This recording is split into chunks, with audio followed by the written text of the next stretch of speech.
WMEL.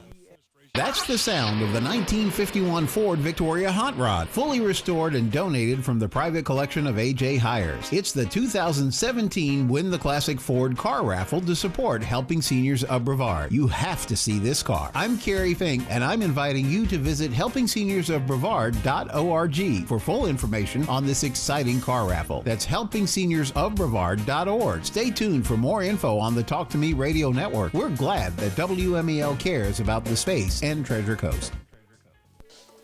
The views expressed on the following program are those of the hosts, callers, and guests, and are not necessarily those of WMEL staff, management, or advertisers. This is Joe Steckler, folks. Your hosts for Helping Seniors, the radio arm of Helping Seniors of Brevard.org. That's our website, helpingseniors.brevard.org. If you want to find out about what we do, find out about our sponsors, find out about what's happening, our television, our radio, articles, and paper, go to helpingseniors.brevard.org. But the purpose of Helping Seniors is to inform, to educate, and to connect seniors and those who care for seniors to necessary resources. That's what we do.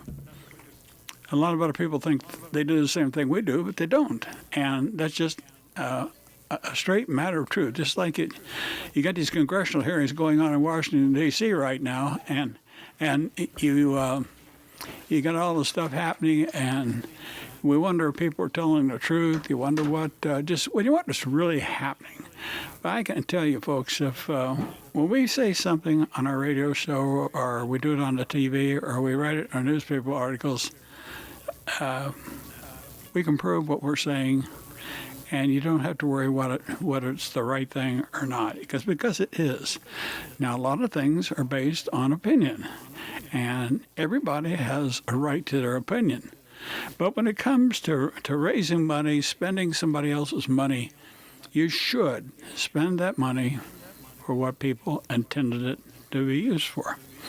We have a lot of people that sponsor our show now, and that's how we pay our bills. And I've told you before that we've got so many sponsors now that you need to go to our website to see all the sponsors, because almost all of the sponsors are organizations that do help seniors in some way. And that's extremely important, because we get a lot of calls from people asking about whether or not the people that we recommend know what they're doing with seniors. Are they honest? Or do they do good work? Or can you count them?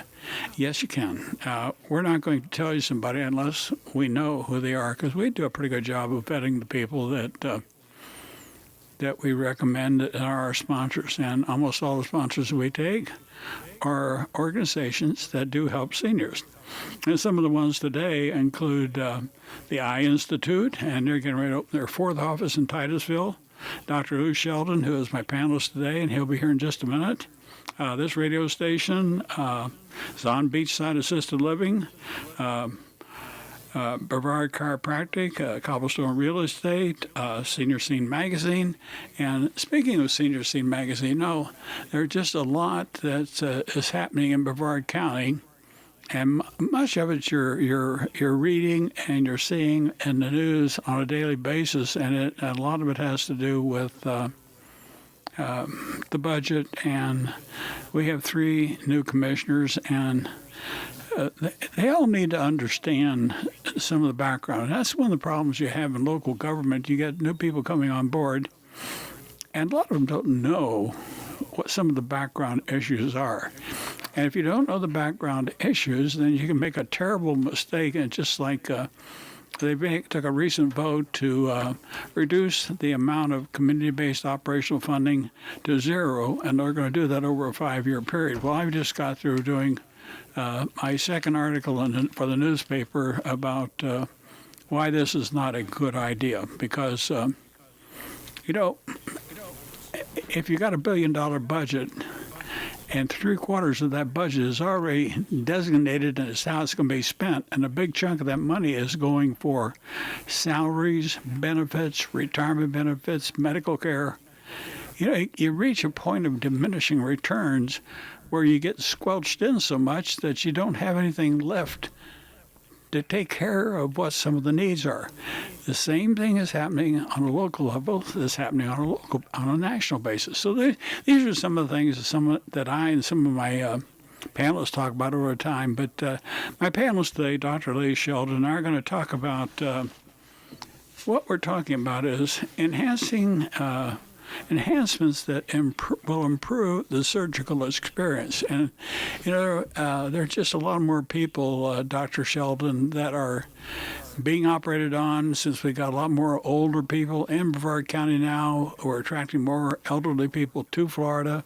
We're actually, in my opinion, and maybe you can verify this a little bit, we're getting a lot of sick people coming into Florida, and the money that treated those people, a lot of them that did not have insurance, they're using what we call Medicaid. That Medicaid money does not follow them from where the state they live to Florida. They're picking up the Florida Medicaid money, correct? You know about that better than I do. That's true. That's not my thing. But it shows us, Lee, is that we simply have to be careful about, the numbers. It's all a matter of numbers. Well, a good example, now, before we go into the show, so people set the stage. A month and a half ago, we had roughly 52,000 people on a Medicaid waiting list. Medicaid is a waiting list for people that really don't have good insurance coverage, they can't afford it, or they're living on a very, very fixed income or reduced resources, reduced income. They're on that Medicaid waiting list, and they're graded from a 1 to 5, depending on whether a 1 to 5, depending on how fast they get on or off the list and get onto the care system. Well, by our governor's act to refuse the national increase in Medicaid, which came under the defunct Affordable Health Care Act, that number went from roughly 52,000 on the waiting list to 64,000, and that's before the Florida budget even kicks in. So when we talk today on our radio show about enhancements to improve the surgical experience, I think we need also, all of us need to keep in mind that there's so much that people can do on their own, and a lot of people certainly would like to have a good experience with any doctor or dentist or any kind of medical care. But if you can't afford the care, if you can't afford insurance, hell, you're looking at an awful medical experience before you even get started with any kind of treatment, correct? Well, yeah, I guess. Of course, I'm talking from a different perspective entirely. I know. People, I'm not, the type of people that I'm seeing are not the people you're talking about. I know that. Because the people that we're seeing are people who can afford, thank God they can afford it. They can afford elective care. And so, it's tough when you're sitting, or when I'm sitting in a position as a healthcare provider, but I'm really an elective healthcare provider. I'm akin to the plastic surgeon, and I'm not talking about the plastic surgeon who's repairing burns. I'm talking about I'm akin to the plastic surgeon who decorates people. I'm decorating with teeth. So it's difficult and I don't want to sound callous, because I'm not. At least I don't think I am. But there are different levels of healthcare. There are different levels of care that people will choose for themselves, whether they can afford it or not. And just as we need people in the position to serve the patients you're talking about, we also need people in the position to serve the patients that I'm talking about. So that those people who want the fancy things, the elective things, the ability to chew, the ability to smile better, that doesn't fall into the category that you're talking about. Yeah, but Bill, I'm going to interrupt you. I'm going to disagree with you, because I don't think that this type of surgery that you do, implant surgery, is, quote, as elective as you're saying it is, because it's not strictly cosmetic. I've had a jaw problem for years, and some Navy dentists did some work on me 35 years ago, and they did some good work on me, but it sort of degraded over the years, and I had to have 3 teeth replaced, and that required implants, and I like a lot of other people, knew it was going to cost me to do that regardless of where I went, but in making a decision where I'm going to go, I don't think it was elective. I wanted my teeth fixed. I wanted my mouth made right. I wanted my bite right, because I didn't want to have a headache every day. And I wanted to know that the dentist that was going to treat me knew what the hell he was doing. So I went to you. Yeah. And I just, I think at times, even doctors and dentists like you, calls something elective, and it's not quite that elective. It's a let's necessary go- election. I think we got to go to the definition of elective. Right. Okay. Okay.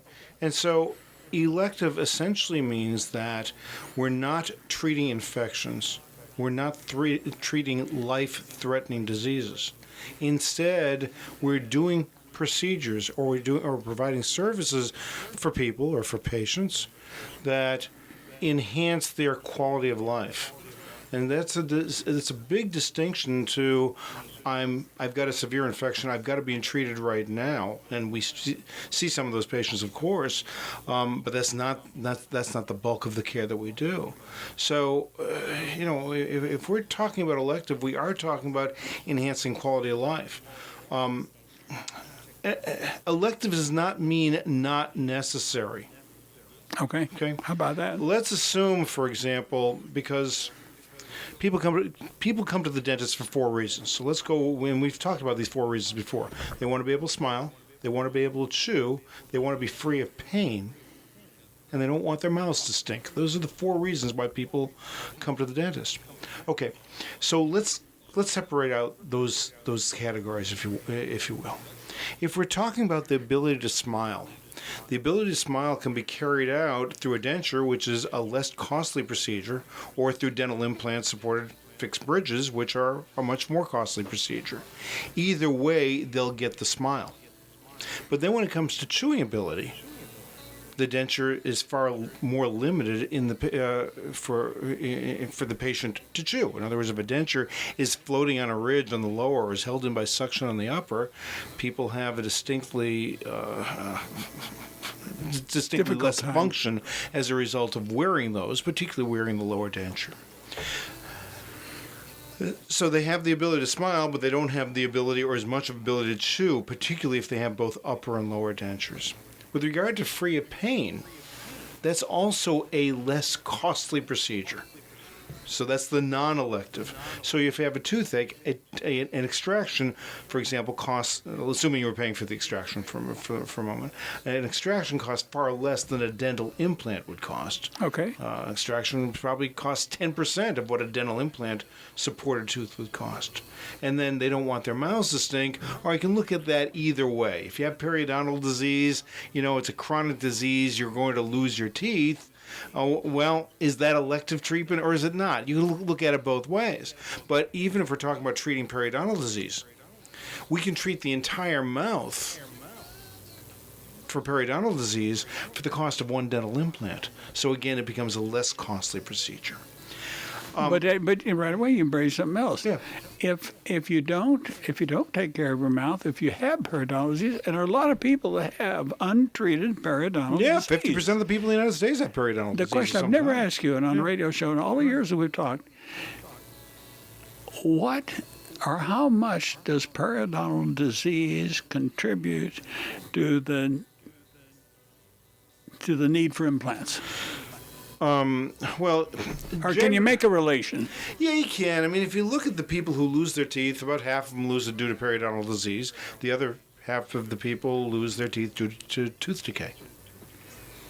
Okay, so what you're saying, though, if people took better care of their mouth, did a better job of seeing periodontists when that type of treatment is needed, there's a chance that you may not ultimately need implants because your teeth will be in better condition. Oh, absolutely. It's one of the arguments that I've talked about over the years.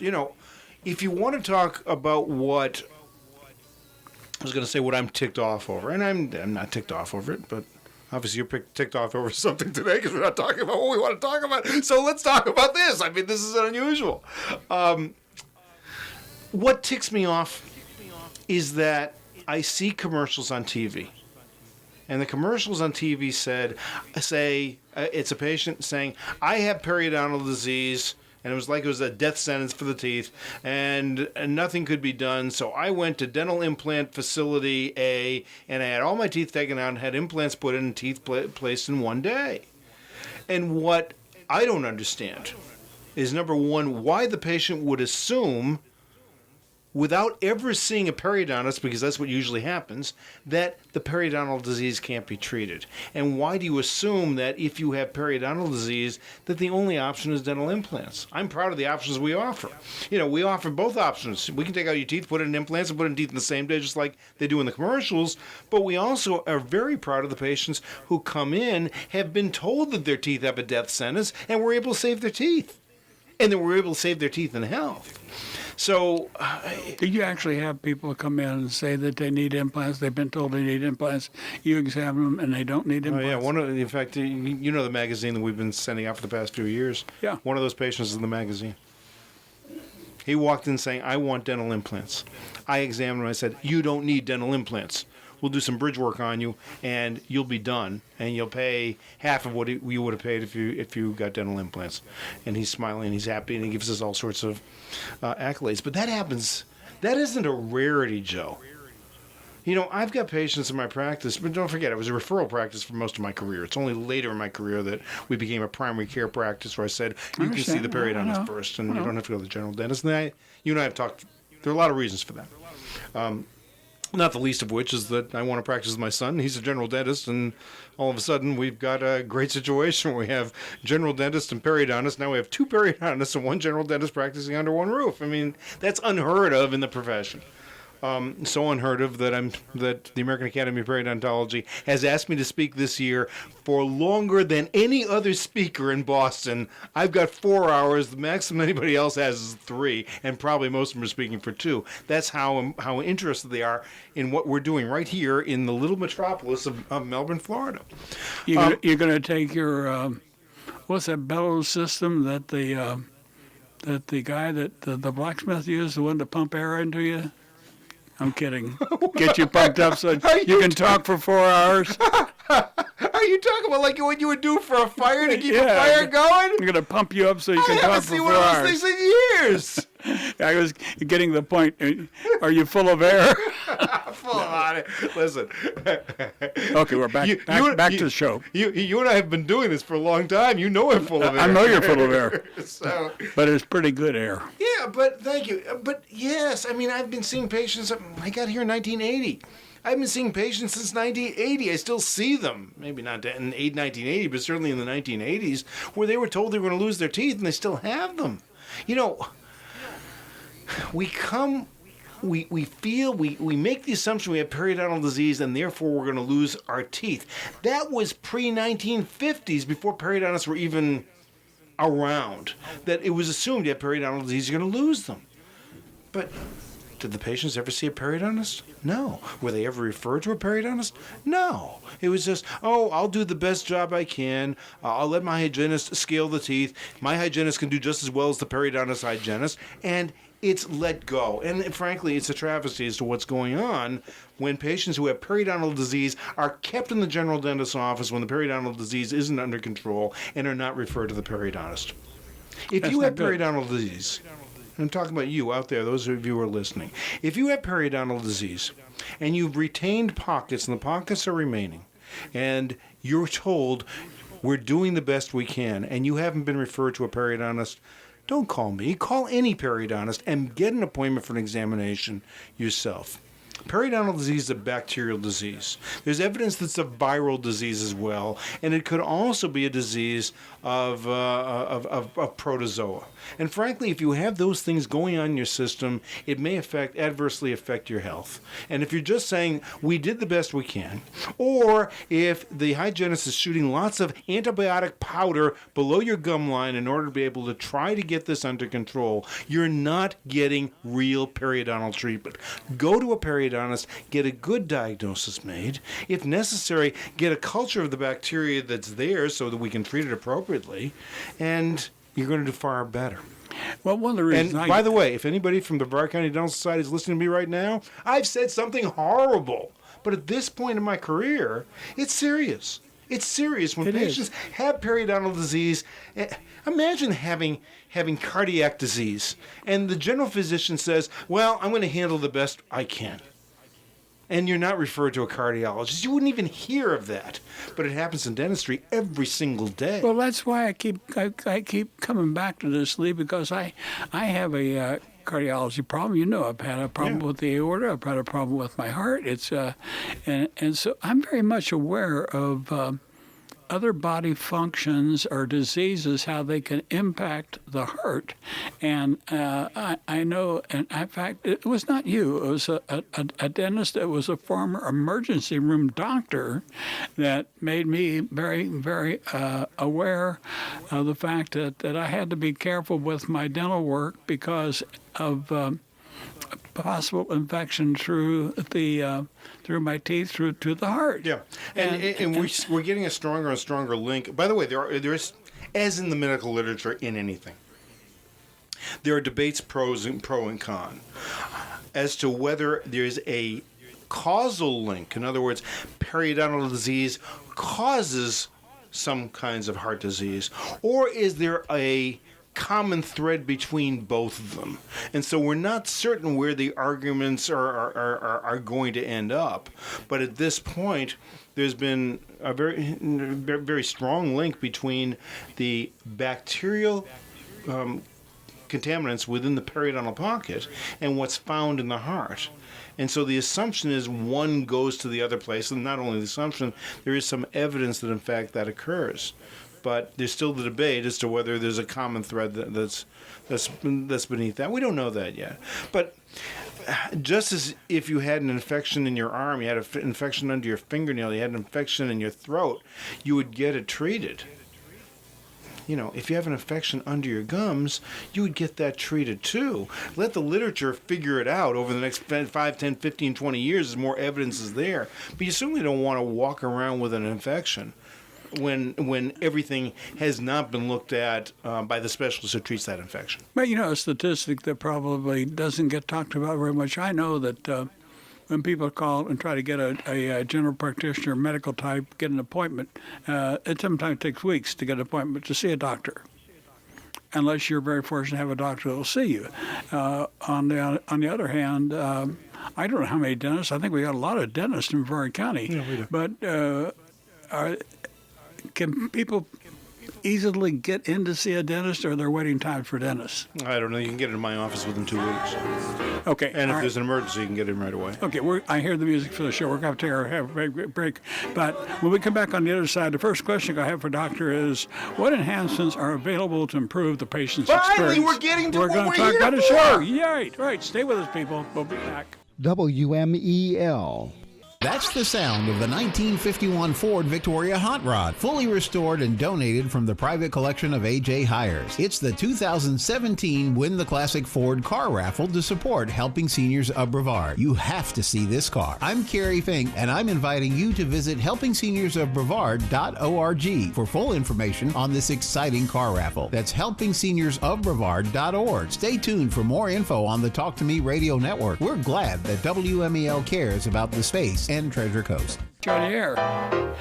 This is Joe Steckler, folks. We're back live with the second part of the show.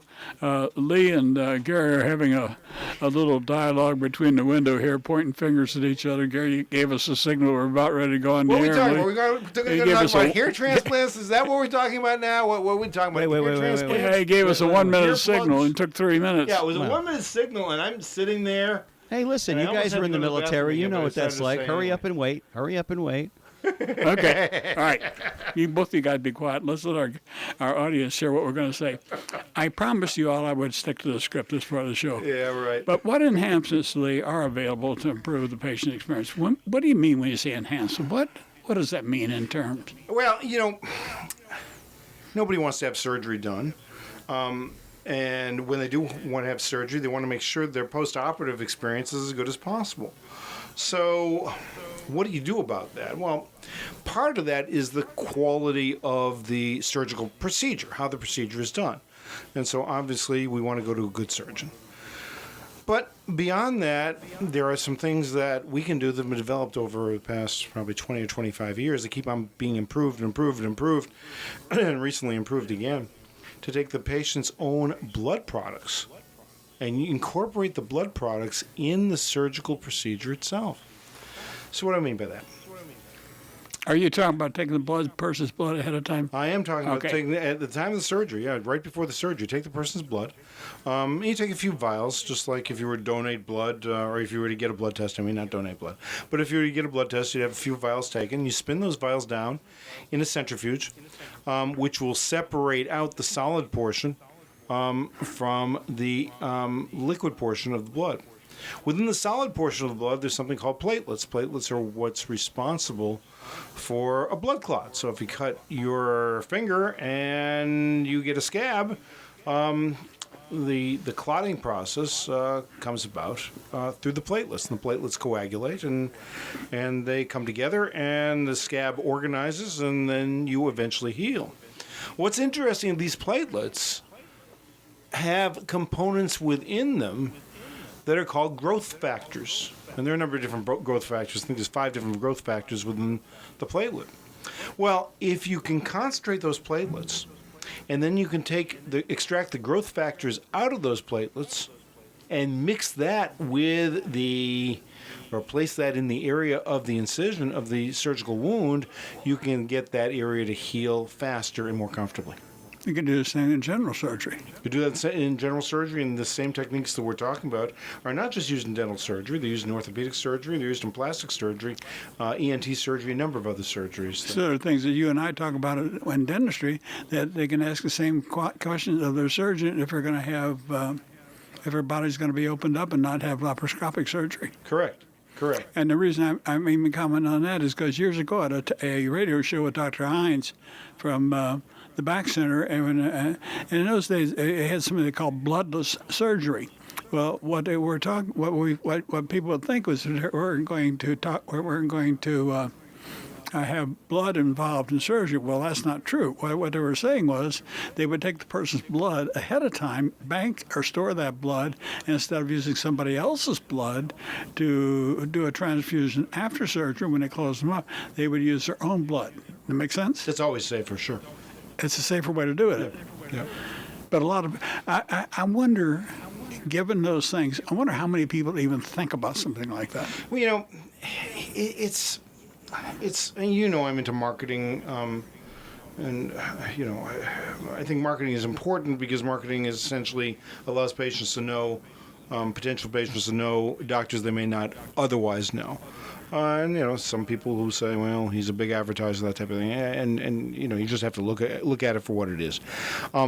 But one of the things that we try to do is to differentiate ourselves, and we don't want to differentiate ourselves non-substantively. We want to say, just because I'm a writer and I happen to know how to public speak doesn't mean that I'm a decent doctor. You don't know whether I'm a decent doctor or not. But one of the things that we can show you is the different adjuncts that we can do, both in the diagnostic and the surgical procedure, to assure you that you're getting the best treatment. And then you have to decide whether what we're providing is as good or better than somebody else. And you have to make the decision for yourself as to what doctor you want to choose. Some people choose me, some people choose others. So you can do the same thing for dentistry or for general medicine? You can. I would do the same thing. Remember we did the TV show and we did a radio show as well. And we talked about the experience of my wife and what was going on with her, with her little colon procedure and what we found locally and what we could find when we went to the Mayo Clinic. Right. And, you asked the question, well, you said you're a doctor, you know more. And the answer is you're right, I do. I'm a doctor type because I've gone through this since the age of 22, 23 when I first started dental school. So I do know more. But that the difference now is that the information is so accessible. You can go on the internet, you can ask the question. You can call other doctors, you can ask the question. You can find the medical literature yourself. You can go online and get that. You don't have to go to a medical library. So all of these things are opened up. So, for example, if I'm talking about enhancement using blood products, and there's PRP, and there's PRGF, and there's PRF, there's different initials. All the P's stand for platelets, whether it's platelet-rich plasma or plasma-rich in growth factors, or we're talking about platelet-rich fibrin, which to me is the latest and greatest. You can look at that. You can see that. And you can see whether somebody is doing that or not. And let's short circuit to one of the questions that I've asked you, because I came out of semi-retirement. I don't do surgery very much anymore, but Michelle wanted me to operate on him. He had a problem. Michelle, my associate. Doctor. Which is nice. Nice compliment that my associate wants me to operate on him. It's neat. And so we did the surgical procedure on him, and did it with the blood enhancement products. Is that what you're talking about, the surgical experience the patient felt? That's right. And so we used the blood enhancement products, but little old Lee forgot to put the enhancement product in one of the incisions. So now I did my own controlled experiment. I'd use the enhancement product on one side, and I didn't use it on the other side. What was the result? Michelle could tell the difference. The side where I used the blood enhancement products was more comfortable, much faster than the side that I didn't use it. And he could tell the difference? He could tell the difference, yeah. Well, he could tell the difference from a pain aspect, or how the... Yeah, from a pain aspect. Yeah. Wow. So the question is, all right, you use these blood enhancement products, is it worth it? Number one, it doesn't cost very much. Number two, I'd say it's worth it. If you take a look in the medical literature, there's lots of evidence that it's worth it. You look at the healing studies, and you can see that areas heal faster when you use it. But now I did my own controlled experiment, my own associate. I feel sorry for him, but we did.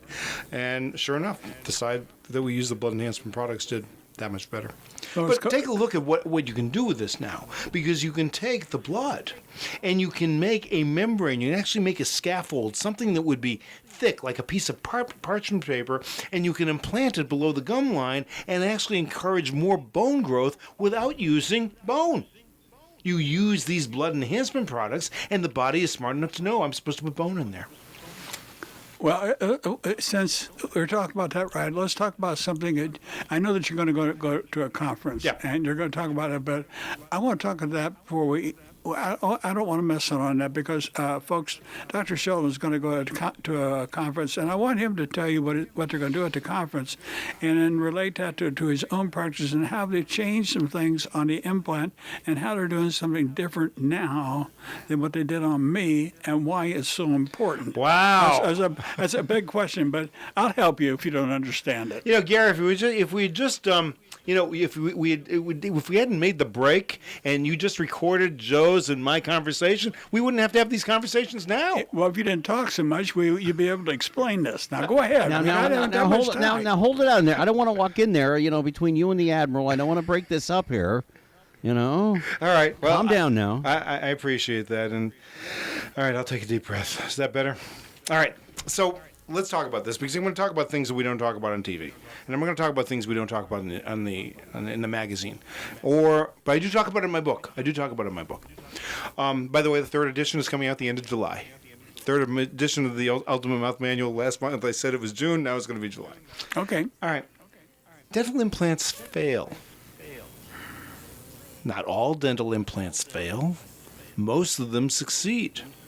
But there is about a 5% chance, maybe less, but about a 5% of dental implant failure. And just as periodontal disease, the earlier you detect the disease, the better chance of getting it under control. The same is true for dental implant failure. Who's more likely to get dental implant failure? Okay, that's the first question. Remember, you asked me, there are two people who will lose teeth due to decay, and they'll lose teeth due to periodontal disease. Right. Which group do you think is more likely to have more implant failure? The decay group or the periodontal disease group? The decay group. Okay. And you had a 50% chance of being right. It is the periodontal disease group. Because it was periodontal? Yes, because the same things that cause periodontal disease, the same predisposition, which is loss of bone support around the tooth, it seems to also occur more often that patients will lose bone support around dental implants. That the things that cause infections around teeth, whatever that common factor is, seems to be in common with those patients who have dental implants. And so while we have a disease of the teeth called periodontitis, which you and I have talked about for I don't know how many years, we also have peri-implantitis. Peri meaning around, implant is obviously implant, and itis meaning inflammation. So we have peri-implantitis that occurs on some dental implants. Catch the peri-implantitis early, and you have the better chance of success. Now, there are lots of reasons for peri-implantitis. Maybe we can get into that this session, or maybe we'll do it when we get together in a couple months. The conference I'm going to is going to be a peri-implantitis conference. So we're going to have the top researchers from all over, I think it's all over the world, are going to be in Chicago for a day and a half talking about diagnosis of peri-implantitis and also the treatments for peri-implantitis, because once you get it, the goal is to keep the implant in place. You don't want to lose the implant. So we're going to talk about that. We've been treating, by the way, peri-implantitis for years, and it's something that what I is an thought was unfortunate important. problem. What I thought what people might be interested in, Lee, is that like when you put my implant in, you put the implant down in there, and then another dentist took an impression and made the tooth that fit. They made the abutment first, was the post that fit into the implant, and then put the crown over the abutment. But they glued it on. Correct. They glued it on. Yeah. And what you were telling me during the break was that the chance of the glue that getting below the gum line, that glue is something that can cause this problem for the dental implant failure. Correct. For years ago, when we found that out, that in fact dental implant cement, dental cements were one of the largest causes of dental implant failure. And that, by the way, the first research was done using the periscope. Remember we talked about the camera that goes below the gum line that we have? Right. That very few people have? Well, it was a researcher in Texas who looked at dental implant failure.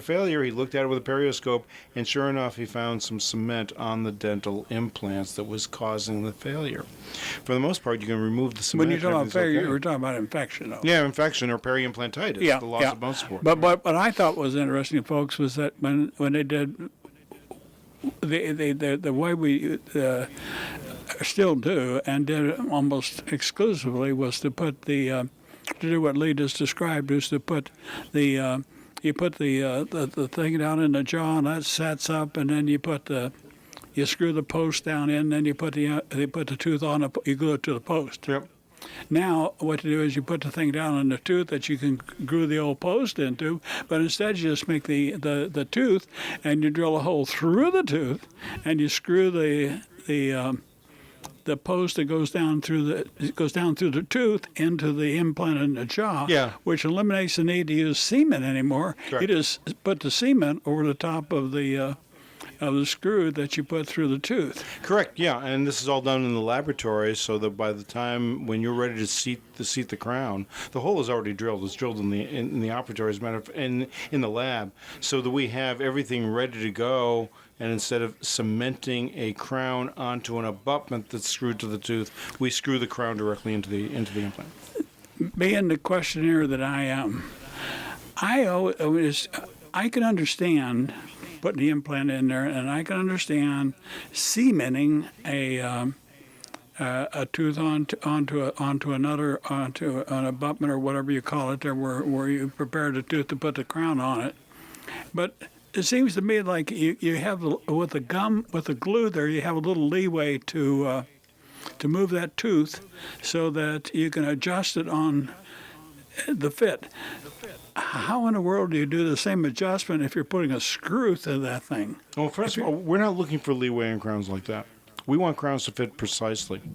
So when we're making the way that we do it when we're cementing is we make something called a custom abutment, something that's custom made to your gum tissue and to the implant, so that the margins of the area where the crown would end is above the gum line where you can see it, where the cement doesn't have a chance of going below the gum line rather than below. So that's the way we do that. But when we put a crown on a tooth, or when we put a crown on a natural tooth, we want a precise fit. We don't want any movement at all. You know, Lee, I think people listening to you and me talking on the show, maybe the guy that has the stuff done to them, you'll be the guy that does it. If more people would listen to what we're talking about or watch it on our TV shows, I think it could ask more intelligent questions of the dentist that you go to have any kind of procedure done in your mouth, because I think that we've been very trusting of all doctors and dentists over the years, and it's like you made a comment about stuff, so much more information being available on the internet.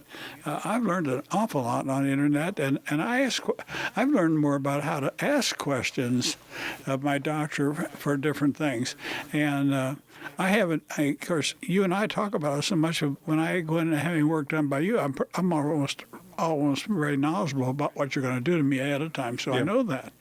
But the average person is not.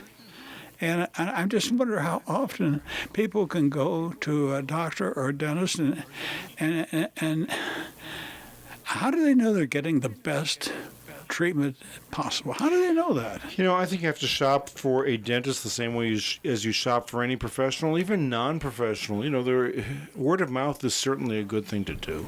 I think these days when you're looking at reviews, online reviews are there, and listen, I've had some people giving me some negative reviews, and it upsets me because what they're saying is not true. But the vast majority of our reviews are positive. So.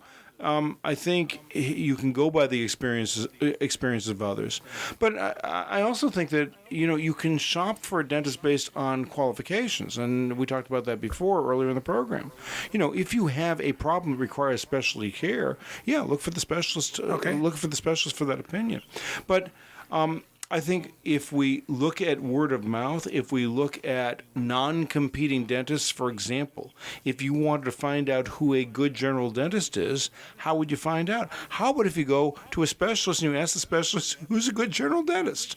In the same way, how do you find a good specialist? Call a few general dentists and find out who the good specialists are in the area, and you can do it. You can do it that way. See, if I didn't already have a dentist that did that kind of work, what I would do is call you and ask you who you went to. So that's what I would do. Yeah. I know. I'd say I go to my son, and they say, they're in collusion. Yeah, I probably do the same thing. But there's one thing that I do really want to talk about because it's talked about in three of the questions that we had.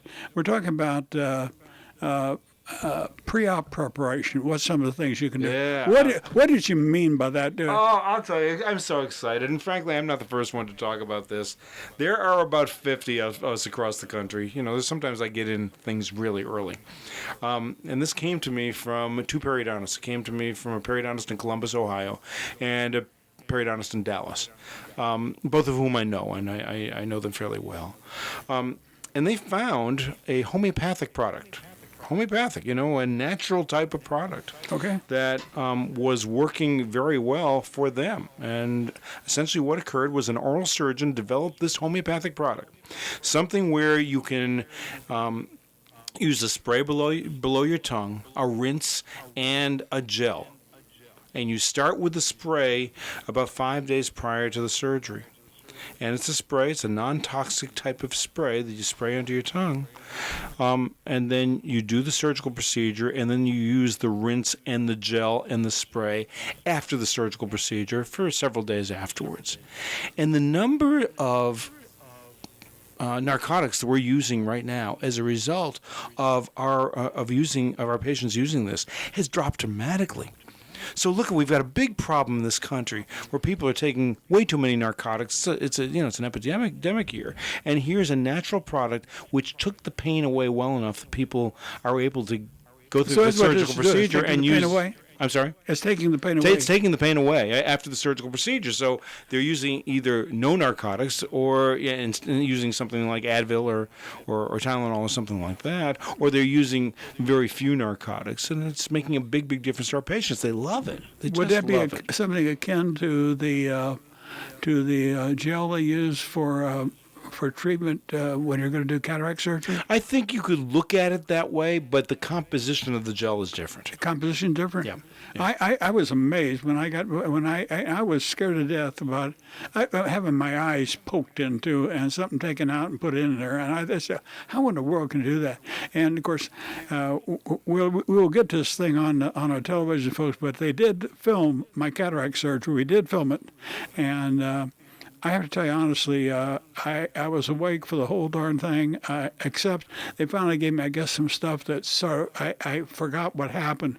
But when I did the second cataract surgery, I can tell you, I was there when I pulled my eye open, put a thing on my eye to keep it open. They wiped my eye, wiped the gel out. I didn't feel a thing. That's neat. It's amazing It is. what they can do. And for those of you that are afraid of something like that, you do not need to be afraid, because they have made so many advancements for eye surgery. And I'll tell you, I speak from personal experience. I truly regret that I waited so long to have my cataract surgery done.